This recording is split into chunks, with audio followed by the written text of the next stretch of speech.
Assalamualaikum warahmatullahi wabarakatuh, sahabat petani milenial dimanapun Anda berada. Sore hari ini kita akan belajar cara memindahkan anakan seledri ya, yang pada awalnya udah tanam bibitnya dan kemudian jadi seperti ini.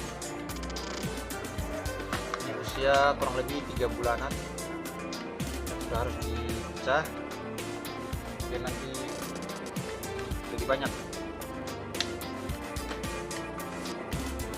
Nah, saya menggunakan gelas pop ice dan media tanamnya saya gunakan arang sekam ya.